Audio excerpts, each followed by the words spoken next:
प्यारे बुज़ुर्गों, माताओं, भाई और बहनों, जब भी हमें मौके मिलते हैं महापुरुषों के वचन सुनने को और जब उन्हें सुनकर समझते हैं और फिर जब ज़िंदगी में ढालते हैं तो हमारी ज़िंदगी सही रुख ले लेती है।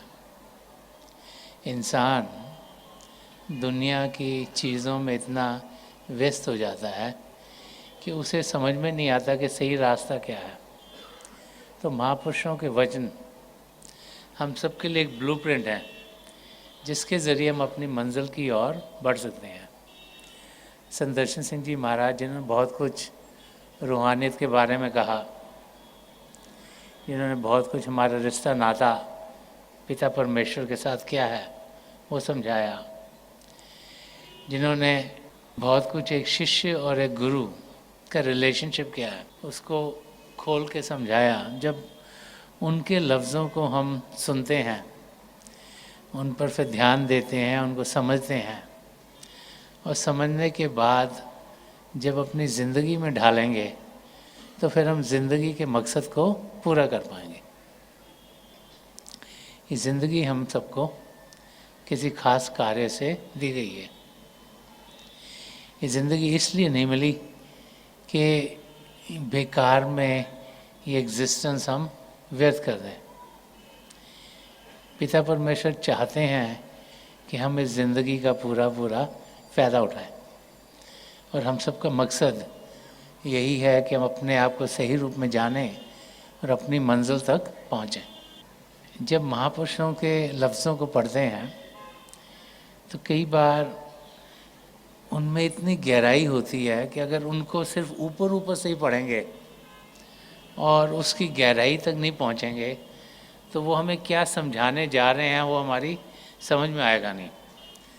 संत दर्शन सिंह जी महाराज की शायरी जितने ज़्यादा ध्यान से पढ़ें उतने डेप्थ्स ऑफ मीनिंग हमें समझ में आते हैं, क्योंकि हर एक शेर में संत दर्शन सिंह जी महाराज ने इतना कुछ समझा दिया है कि अगर उसको हम ध्यान से समझें तो फिर ज़िंदगी के मकसद तक हम सब ज़रूर पहुंचेंगे।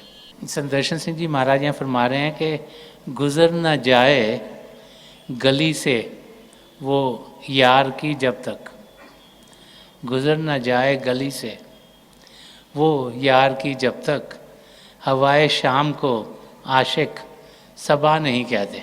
अगर ऊपरली तौर से इसको समझने की कोशिश करें तो बड़ा रोमांटिक वर्स लगेगा। ये सबा उस हवा को कहते हैं जो पूर्व से आती है, जो ठंडक पहुंचाती है, जो बसंत ऋतु के समय में आती है। और ये वो एग्जाम्पल लिए गए हैं जब गर्मी होती है तो जो ठंडक की हवा इंसान को पहुंचती है। तो यहाँ पर अगर सिर्फ ऊपर से समझेंगे तो यह है कि गुज़र ना जाए गली से वो यार की जब तक। तो एक आशिक और एक मशूक, एक लवर और बिलवर्ड, तो लवर के अंदर हलचल है और वो हर समय चाहता है कि वो अपने बिलवर्ड के पास रहे। हर समय एक लवर के अंदर यही कशिश होती है कि अपने बिलवर्ड से मिले, उसे बातचीत करे, उसकी नज़दीकी पाए, कुछ उसकी खबर जाने। तो बताया कि हवाए शाम, शाम होती है, रात होती है, तन्हाई ज़्यादा होती है, सेपरेशन ज़्यादा लगती है, को आशिक सभा नहीं कहते। कि जब तक कोई खबर उनको अपने प्रीतम की नहीं मिलेगी तब तक एक लवर किसी चीज़ को से खुश नहीं होता। उसकी खुशी वहाँ से आती है जहाँ से उसको कुछ ना कुछ अपने बिलवर्ड है उसकी खबर मिले, उससे मुलाकात हो, उसकी जानकारी हो। अगर सिर्फ लफ्ज़ों को देखेंगे तो हमारे को यही समझ में आएगा। अब संत दर्शन सिंह जी महाराज ने तो रोमांटिक के लिए लिखा नहीं है वर्स, उन्होंने तो ये आध्यात्मिक ज्ञान देने के लिखे हैं, क्योंकि उनके सारे वर्सेस में आध्यात्मिक ज्ञान गूढ़ गूढ़ से पहुँचा हुआ है। तो इसको आध्यात्मिक स्तर पे समझने की कोशिश करेंगे तो यार किसको कहा गया? सदगुरु को, अपने मुर्शिद को, जो हमें रास्ता दिखाते हैं। संत दर्शन सिंह जी महाराज ने एक जगह और भी फरमाया, I have no friend except my beloved, I have no work except love, कि मेरा इस दुनिया में अपने सदगुरु के सिवाय कोई दोस्त नहीं और उसे प्रेम करने के सिवाय मेरा कोई कार्य नहीं। ये एक सच्चे शिष्य का रिलेशनशिप अपने सदगुरु से होता है। तो वही अपने सदगुरु, अपने मुर्शिद, अपने गुरु को यार कहा गया। और गली, गली क्या है? सदगुरु जहाँ रहता है, फिजिकल गली की बात नहीं हो रही। तो सदगुरु की मुलाकात हमसे कहाँ होती है? सत्संग में। सत्संगों में ही हम उनको मिलते हैं। और दूसरी जगह कहाँ मिलते हैं? यहाँ अपने अंदर जब नामदान मिल जाता है, उसके बाद जब इंसान को नामदान मिलता है तो हमारे सदगुरु यहाँ दिव्य चक्षु पर आकर टिक जाते हैं। और फिर जब भी हम मन माया के पर्दों से ऊपर उठते हैं तो हम उन तक पहुंच सकते हैं। तो फरमाने, गुजर ना जाए गली से वो यार की जब तक, कि एक जो सच्चा शिष्य है उसको जिंदगी जीने का रास्ता कहाँ से मिलता है? अपने सदगुरु से। और उसकी जानकारी कैसे उसे मिलती है? पहले तो इंसान सत्संग में आता है, सत्संग में आके हम अपने सदगुरु की जानकारी पाते हैं। वो हमें समझाते हैं कि असलियत क्या है। हम सुनते हैं, हमारे दिमाग में जाते हैं, हमें अच्छा लगता है, समझ में आता है, कहते ये तो सही लग रहा हमें। फिर हम और आते हैं, उनको और मिलते हैं। फिर समय के साथ हमें लगता है कि ये जो कह रहे हैं तो सब ठीक है। फिर हम नाम लेने के लिए उनसे प्रार्थना करते हैं। वो जब हाँ कर देते हैं, हमें नाम की देन मिलती है, तो फिर उनकी तवज्जो से जो मन माया पर पर्दे पड़े वो हट जाते हैं और हम अंदर की दुनिया में जाने के लायक हो जाते हैं। और फिर जिसे dark night of the soul कहा गया है, वो dark night of the soul है कि हमारी आत्मा की अंधेरी रात। हमारी आत्मा जब से पिता परमेश्वर से अलग हुई है, अलग अलग योनियों में भड़क रही है। प्रभु ने बड़ी दया कृपा की कि हमें ये मानव चोला दिया। तो जब से वो प्रभु से अलग हुई, उसे कोई मौका नहीं मिला प्रभु को जानने का। वो मानव चोले में आई नहीं जिसमें सब पदार्थ हैं अपने आप को जानने के लिए, पिता परमेश्वर को पाने के लिए। तो वो उसके लिए अंधेरी रात है, क्योंकि वो अपने आप को जान नहीं सकती, अपने आप को पहचान नहीं सकती।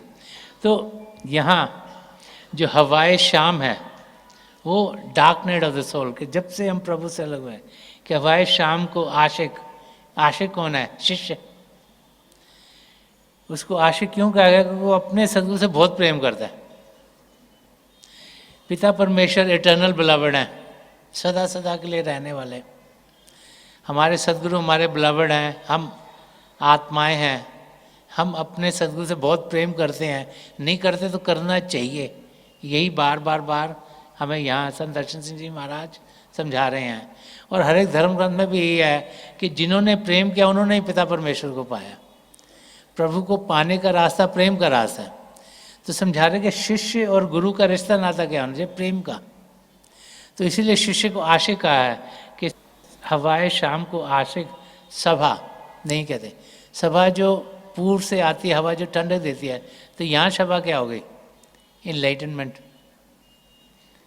वो जागृति, जो ज्ञान का, जिसे अंजन कहा जाए, कि ज्ञान का सुरमा लगता है तो फिर अंधेरी रात खत्म होनी शुरू हो जाती है। इंसान आंखों में सुरमा लगाता है आंखों को खूबसूरत करने के लिए, तो ज्ञान का सुरमा आत्मा में लगता है ताकि आत्मा की जानकारी बढ़े, उसकी रियल सुंदरता बढ़े, वो अपने आप को सही अवस्था में जान पाए और उसके कदम पिता परमेश्वर की ओर बढ़ पाए।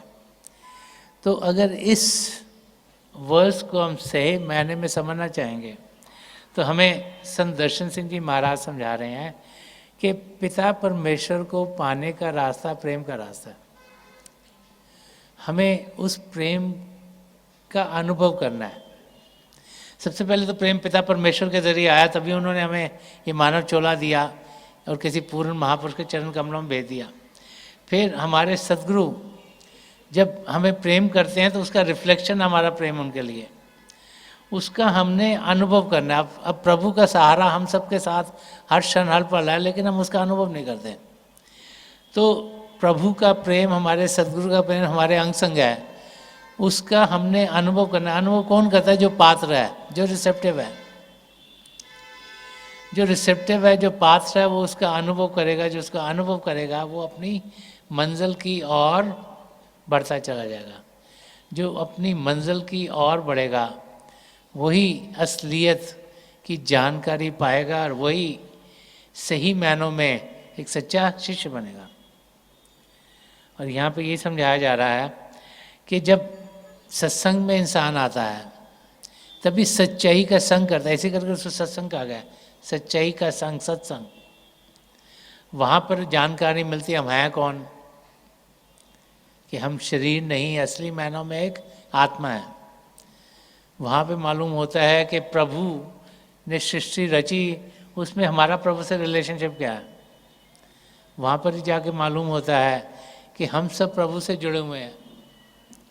और फिर वहाँ पर ये भी समझ में आता है कि प्रभु जिनको इन आँखों से देखा नहीं जा सकता, कानों से सुना जाता, उनका अनुभव हम यहाँ जीते जी कर सकते हैं। कि ये नहीं कि मरने के बाद ही प्रभु को जानेंगे। तो जो जीते जी मरने की विद्या है उसकी जानकारी भी सत्संग में मिलती है। तो इसलिए फरमाया कि गुजर ना जाए गली से, जब तक उस सत्संग में से इंसान जाएगा नहीं, उसकी समझ से ही नहीं होगी वो यार की। जब तक जो एक पूर्ण महापुरुष के सत्संग में हम पहुंचेंगे नहीं तो सच्चाई क्या है उसकी हमें जानकारी नहीं होगी। तो रियलिटी क्या है वो समझ में आएगी नहीं, तो हम बाहर की चीज़ों को असली समझते हुए ज़िंदगी गुजार देंगे। करोड़ों लोग इस धरती पर आते हैं, यही सोचते हैं कि हमने तो यहाँ अपने आप को एस्टैब्लिश करना है, अपने आप खाना पीना है, अपनी फैमिली को सपोर्ट करना है और कामकाज करके और अपने बच्चों को सेटल करके दुनिया से चले जाना है। ये हमें समझ ही नहीं आता कि हर एक के लिए प्रभु ने सब कुछ दिया हुआ है।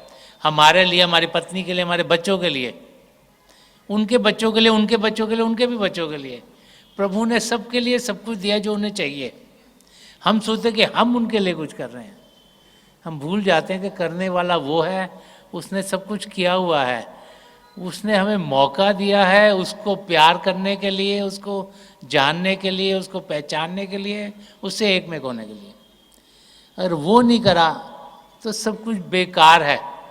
और इसीलिए जब हम किसी भी पूर्ण महापुरुष के सत्संग में जाएंगे, बार बार हमें प्रभु से प्रेम, प्रभु से लगाव के बारे में समझाया जाएगा। उनके प्रेम का अनुभव हम कर सकते हैं अपने अंदर झांक कर। पिता परमेश्वर हमसे दूर नहीं, कहीं परे नहीं, हमारे भीतर ही हैं। उनको जानने के लिए, उनको पहचानने के लिए हमने कदम अंदर की दुनिया में बढ़ाने हैं। हम सब पिता परमेश्वर को जान सकते हैं, बार बार संत कृपाल सिंह जी महाराज फरमाते थे, लेकिन कदम तो हमने बढ़ाना है। और वो भाई बहन जो पात्र होते हैं, जो रिसेप्टिव होते हैं, वो तेज़ी से कदम अपने मंजिल की ओर बढ़ा पाते हैं। तो यहाँ पर संत दर्शन सिंह जी महाराज हमें यही समझा रहे हैं कि एक सच्चा शिष्य जब सत्संग में आता है उसको अंदर की दुनिया का ज्ञान मिलता है। वो सत्संग में आने के बाद फिर नामदान लेता है। जब नामदान लेता है तब उसको रैली में प्रैक्टिकल एक्सपीरियंस है। उससे पहले तो फिर वो बातचीत सुनी होती है, लेकिन नामदान के समय ये दिव्य चक्षु खुलता है और ज्योति और श्रुति का हम अनुभव करते हैं।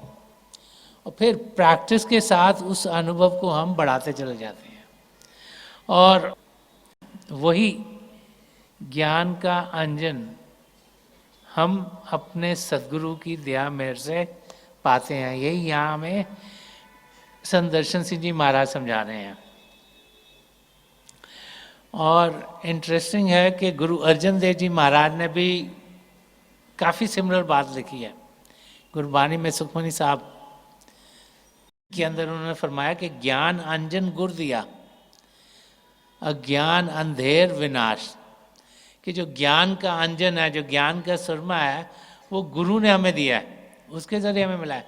उससे क्या हुआ है कि अज्ञान अंधेर विनाश, के जो भी अंधियारा था, जो भी ना समझी थी, वो हट गई, वो खत्म हो गई, उसका विनाश हो गया। और हर कृपा ते संत भेटिया, कि जब प्रभु की कृपा होती तभी एक पूर्ण महापुरुष हमें मिलता है। हम ये ना समझे कि हम वहाँ पे पहुँच गए, हमें प्रभु ने हम पर दया मेहर की है और इसीलिए हम वहाँ पहुँचे हैं।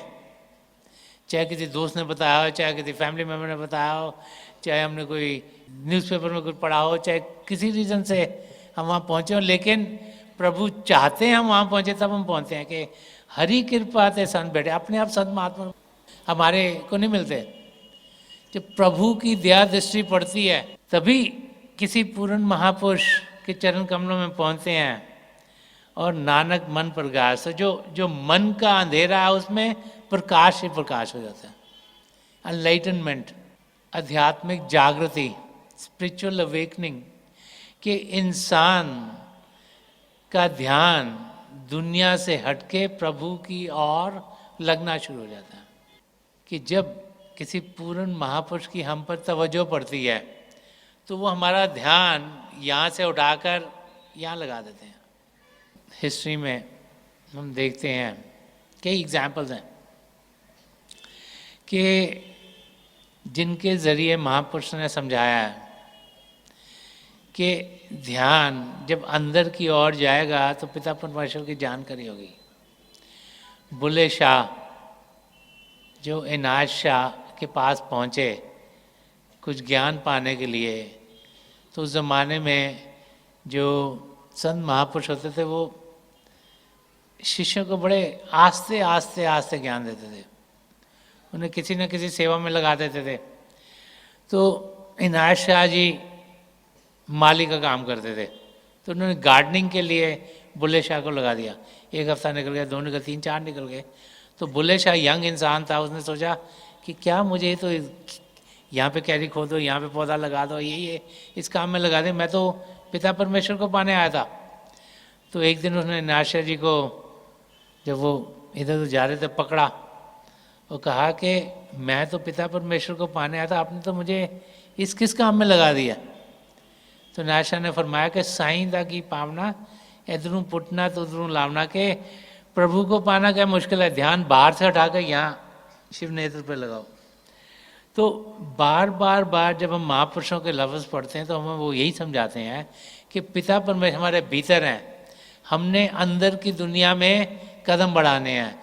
वो दुनिया प्रेम की दुनिया है, वो दुनिया खूबसूरत दुनिया है, उस दुनिया में खुशी खुशी है, उस दुनिया में सुख चैन ही चैन है, उस दुनिया में शांति शांति है। और उस दुनिया में हम सब जा सकते हैं। वो दुनिया कोई थोड़े से लोगों के लिए नहीं है, ये थोड़ी सी आत्माओं के लिए नहीं है, हम में से हर एक वहाँ तक पहुँच सकता है। करना क्या है, अपने आप को सही रूप में पाना है।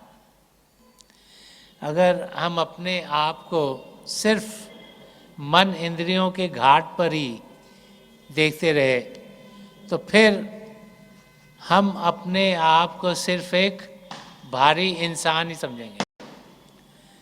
हमें जानना है कि इस शरीर को कोई ताकत जान दे रही है, और वो ताकत, उसको रूह कहें, आत्मा कहें, सोल कहें, जब तक वो शरीर में है, इस शरीर में जान है। जब वो इस शरीर को सदा सदा के लिए छोड़ देती है तो ये बेजान हो जाता है। इसको हम जिस 5 तत्वों का बना उसमें मिला देते हैं, चाहे क्रिमेट करें चाहे बरी करें, पर्पस वही है। तो हमें उस आत्मा का अनुभव करना है जो हम जीते जी इस शरीर में होते हुए कर सकते हैं। तो rising above physical body consciousness के शरीर में होते हुए अपना ध्यान चेतन अवस्था में लेके जाना, वही उसी को मेडिटेशन कहते हैं, उसी को अभ्यास कहते हैं। और उसमें हमें मदद चाहिए एक पूर्ण महापुरुष की। जैसे हम हिस्ट्री, ज्योग्राफी, साइंस पढ़ने के लिए एक स्कूल कॉलेज में जाते हैं तो कोई टीचर चाहिए, वही हमें वो सब्जेक्ट सिखा सकते हैं। और फिर बहुत सी बार किसी सब्जेक्ट जैसे फिजिक्स केमिस्ट्री है, जब तक एक्सपेरिमेंट नहीं करते तो जो पढ़ते हैं वो भी समझ में नहीं आता।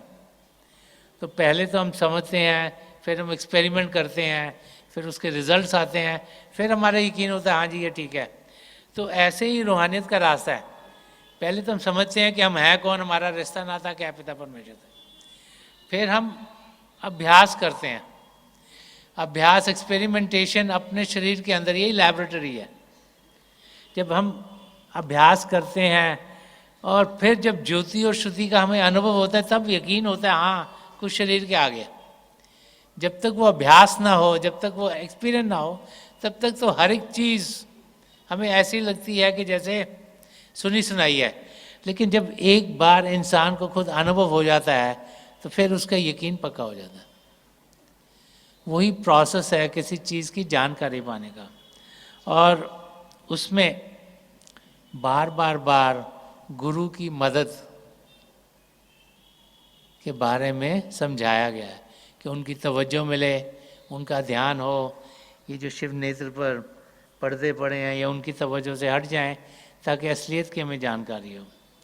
संदर्शन सिंह जी महाराज ने एक जगह और भी इसके बारे में फरमाया, फरमाते कि शोला शीशे से गिरेगा तो किरण फूटेगी, आँख साकी से मिलेगी तो सवेरा होगा।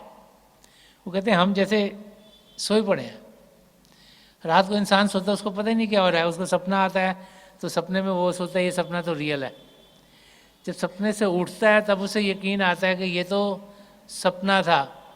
तो फरमा रहे हैं कि शोला शीशे से गिरेगा तो किरण फूटेगी, कि जब हमारे सद्गुरु की तवज्जो हम पर पड़ती है तभी जगमग जगमग रोशनी का हमें अनुभव होता है कि आँख साकी से मिलेगी तो सवेरा होगा। कि जब हम उनके दर्शन करते हैं, आँख साकी से मिलेगी का मतलब क्या हुआ कि हम अपने सद्गुरु के दर्शन करें। हमें बार बार समझाया जाता है कि जब सत्संगों में जाएं तो हम सद्गुरु की आंखों की ओर देखें। क्यों? संत कृपाल सिंह जी महाराज फरमाते थे कि 2/3 of spirituality comes from the eyes of the master, कि 2/3 हिस्सा रूहानियत का हमारे सद्गुरु की आंखों से आता है। कि ये 2 डिवाइन नेक्टर्स ऑफ पूल हैं जहाँ से रूहानियत के खजाने हमारी ओर आते हैं। और तभी दर्शनों के लिए लोग हज़ारों मीलों से अपने सद्गुरु के दर्शन करने के लिए आते हैं, क्योंकि उन्हें मालूम है कि उनकी नज़दीकी में, उनके अंग संग होने में, उनकी दया दृष्टि जो हम पर पड़ी तो हमारा काम हो जाएगा। तो फरमा रहे हैं कि आँख साकी से मिलेगी तो सवेरा होगा, कि हम एक अंधेरी रात में जी रहे हैं और उस रात में अंधेरा ही अंधेरा है, और अंधेरे में इंसान को कुछ दिखता नहीं। तो सवेरा तब होता है जब रोशनी आती है। रोशनी कब आएगी? जब साकी से आँख मिलेगी, जब उनके दर्शन होंगे, जब उनकी आँखों के ज़रिए उनकी तवज्जो हमारी ओर आएगी तो मन माया के पर्दे जो हमारी आँखों के ऊपर पड़े हुए हैं, ये अंदरूनी आँख के ऊपर पड़े हैं, ये हटने शुरू हो जाएंगे। और जब ये हटेंगे तभी असलियत क्या है उसकी हमें जानकारी होगी।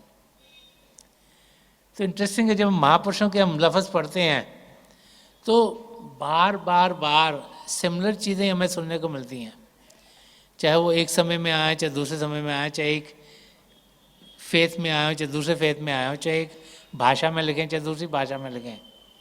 उन सब का मकसद एक ही है, वो सच्चाई हमें दर्शा रहे हैं, इसीलिए वो उनके लफ्ज़ भी सिमिलर होते हैं।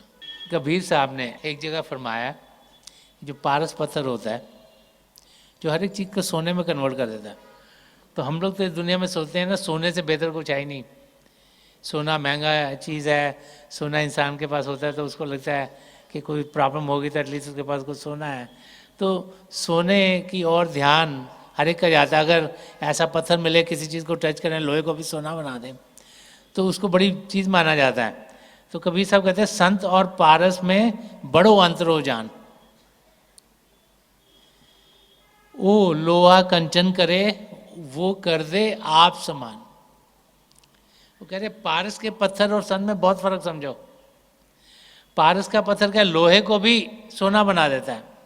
लेकिन संत महापुरुष क्या करते हैं, वो हमको अपने आप में बदल देते हैं, हम में वो कैरेक्टरिस्टिक डाल देते हैं जो दिव्य कैरेक्टरिस्टिक्स हों, वो कैरेक्टरिस्टिक डाल देते जो हमें चाहिए अपने आप को जानने के लिए और पिता परमेश्वर को पाने के लिए। कि संत महापुरुष जब भी इस धरती पर आए हैं, उन्होंने यही चाहा कि हम सब असलियत को जानें, हम अपनी मंजिल तक पहुँचें, हम पिता परमेश्वर से एक में हों, हमारा ध्यान प्रभु की ओर हो, और जो ज़िंदगी का मकसद है, जो आत्मा को प्रभु में लीन करना है, वो हम सबके लिए पूरा हो। तो उन सब की चाहत यही होती है कि हम पिता परमेश्वर को जानें। तो जो जो हमें मदद चाहिए वो हमें देते हैं। हम सब अलग अलग ट्रैजेक्टरी पर हैं प्रभु को पाने के लिए, कोई यहाँ है, कोई यहाँ है, कोई यहाँ है, कोई यहाँ है। तो किसी को ज़्यादा पुश चाहिए, किसी को कम चाहिए, किसी को एक किस्म का चाहिए, किसी को दूसरे किस्म का चाहिए। तो जो जो जिसको चाहिए हो उसको वो मिलता है। और उनके ज़रिए जो दया दृष्टि जब उनकी हम पर पड़ती है, तो फिर हम अपनी मंजिल की ओर जाने के लायक हो जाते हैं। तो बार बार संत महापुरुष हमें यही समझाते हैं कि इस समय को हम बर्बाद ना करें। ये बड़ा कीमती समय है, हर क्षण बड़ा कीमती है, और हमें मालूम नहीं कि कब जिंदगी के आखिर मोड़ तक हम पहुंच जाएं। हम में से किसी को मालूम नहीं कि हम कितनी देर तक जिएंगे। तो जितना जल्दी अपना ध्यान पिता परमेश्वर की ओर कर पाएंगे, उतना ही हम प्रभु को पाने के लायक होंगे। हर पल बड़ा कीमती है, उसे वेस्ट नहीं करना। इसीलिए बार बार संत के रास्ते में हमें समझाया जाता है कि हम करंट मोमेंट में यकीन करें कि जो अब का क्षण है ये बहुत इंपॉर्टेंट है, इसको गंवाएं नहीं। अगर ये गुजर गया तो फिर ये वापस आएगा नहीं, और अगर इसमें हम फिक्र करते रहे कि कल क्या होगा, तो उसका कोई फ़ायदा नहीं है। क्या हो गया उसका फिक्र नहीं करना चाहिए, क्या होगा उसका फिक्र नहीं करना चाहिए। इस पल का पूरा फ़ायदा उठाएं। तो कैसे उठाएंगे कि इसमें कदम पिता परमेश्वर की ओर बढ़े। संत कृपाल सिंह जी महाराज बहुत बारी फरमाते थे, अगर हमने वो कार्य करे जो हमें प्रभु की ओर लेके जाते हैं तो वो सब अच्छे हैं, लेकिन अगर वो कार्य करे जो प्रभु की ओर नहीं लेके जाते तो वो सारे के सारे खराब है।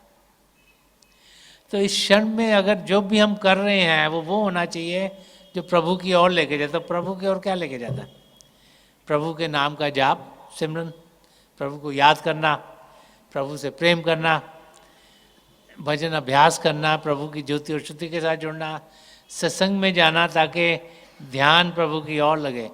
तो ये वाली एक्टिविटीज सारी की सारी प्रभु की ओर लेके जाती हैं, और ज़्यादा से ज़्यादा समय इन चीज़ों में हमें व्यतीत करना चाहिए। जब तक शरीर को शांत नहीं करेंगे, मन को शांत नहीं करेंगे, तब तक पिता परमेश्वर की जानकारी पा नहीं सकते। कबीर साहब ने एक जगह और भी फरमाया कि तन थिर, मन थिर, वचन थिर, सुरत निरत थिर होए। कि तन को थिर करें, मन को थिर करें, वचन को थिर करें, तभी सुरत जो देखने की शक्ति है, निरत जो सुनने की शक्ति है, तब वो जाके शांत होगी, स्थिर होगी। कि कहे कबीर इस पलक को कल्प ना पाए कोई, कि इस मोमेंट में जब ये कर लेंगे तो कोई इमेजिन नहीं कर सकता कि क्या होगा, क्योंकि खुद ब खुद जगमग जगमग हो जाएंगे। जब तन स्थिर होगा, मन स्थिर होगा और वचन स्थिर होगा, वो क्या शांत अवस्था में बैठना, ताकि जो इंद्रियां वो अंदर की ओर खिंची हुई हों। जो 5 इंद्रियां, देखने की, सुनने की, सूंघने की, चखने की, स्पर्श की, इनके जरिए हमारा ध्यान बाहर की दुनिया में जा रहा है। तो जब ये अंदर की ओर करेंगे तो बाहर की दुनिया से हटेंगे। बाहर तो माया की दुनिया है, यहाँ से अंदर की ओर जाएगा। तो फिर जो देखने की शक्ति है और जो सुनने की शक्ति है, जो अंदर में प्रभु की रोशनी देखनी है, जो प्रभु की ध्वनि को सुनना है, वो कॉन्सेंट्रेटेड होंगी। अगर ध्यान बाहर की ओर जा रहा है तो अंदर की चीज़ तो सुन ही नहीं सकते, ना ही देख सकते हैं। तो इसलिए ये बाहर से शांति पानी है ताकि अंदर में प्रभु की ज्योति और प्रभु के शब्द को हम सुन पाएँ, प्रभु की ज्योति के दर्शन कर पाएँ। और उस क्षण में जबकि ये होता है तो हम आध्यात्मिक अनुभव करने शुरू करते हैं। उसकी कल्पना दुनिया की किसी भी भाषा में की नहीं जा सकती। क्या हमें अनुभव होता है, क्या रोशनियाँ दिखती हैं, क्या साउंड सुनेंगे, चाहे वो इंडिकेट करें, लेकिन जब तक वो होते नहीं हैं और जो होते हैं उनका जो एक्सपीरियंस है वो किसी भी वर्ड में डाला नहीं जा सकता। वो खुद एक्सपीरियंस करके ही हमें मालूम होता है। और जिसको एक्सपीरियंस हो गया उसको हो गया। इसीलिए संत कृपाल सिंह जी महाराज कहते सीइंग इज अबव ऑल, कि बाहर का देखना कहते अंदर का देखना और अंदर का सुनना, ये सबसे ऊंचा है। एक जो और भी फरमाते थे कि truth is higher but true living is still higher, कि सच बहुत ऊंचा है लेकिन सच्ची जिंदगी उससे भी ऊंची है। तो सच्ची सुच्ची जिंदगी क्या है? जो प्रभु की ओर लगी हो, जिसमें हम जिंदगी के मकसद को पूरा कर पाएँ। और जिंदगी का मकसद हम सब पूरा कर सकते हैं, ये बार बार बार महापुरुष हमें समझाते हैं। तो आज के दिन मेरी हजूर बाबा सावन सिंह जी महाराज, परम संत कृपाल सिंह जी महाराज और दयाल पुरुष संत दर्शन सिंह जी महाराज के चरण कमलों में यही प्रार्थना है कि जो जो हम सब के लिए बेहतर है वो तो हमारी ज़िंदगी में ढलता ही है, उसको हम जाने, उसको पहचाने कि जो कुछ हमारे साथ हो रहा है वो बेहतर से बेहतर है, क्योंकि सब कुछ प्रभु की रज़ा में हो रहा है, उसके भाने में हो रहा है। जब ये हमें समझ में आ जाएगा तो हम जिंदगी बड़े प्यार से गुजारेंगे और उनकी दया में इतनी हो कि हमारा ध्यान उनकी ओर हो, पिता परमेश्वर की ओर हो, और हम अपनी मंजिल तक बहुत ही जल्दी पहुंच जाएं।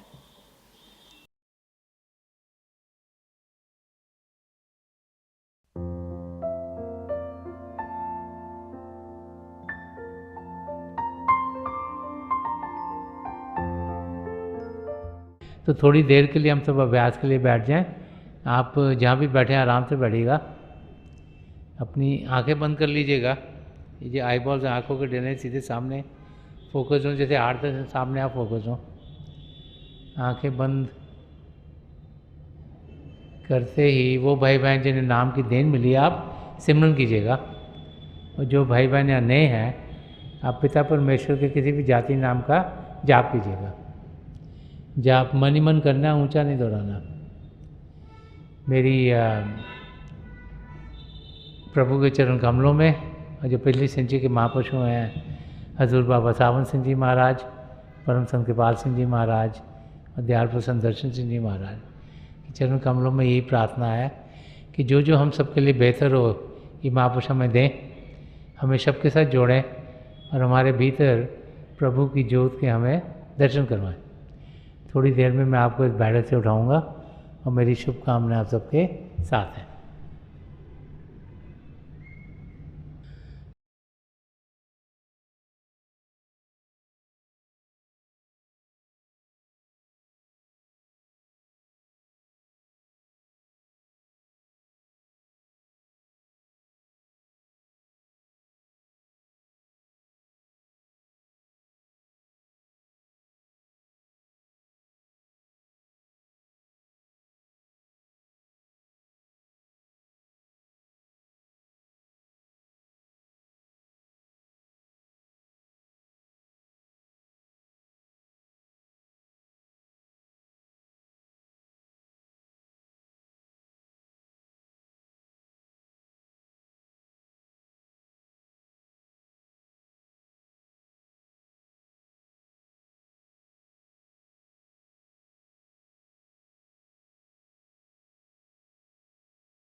छोड़ दीजिए जी, प्लीज़ लीव ऑफ।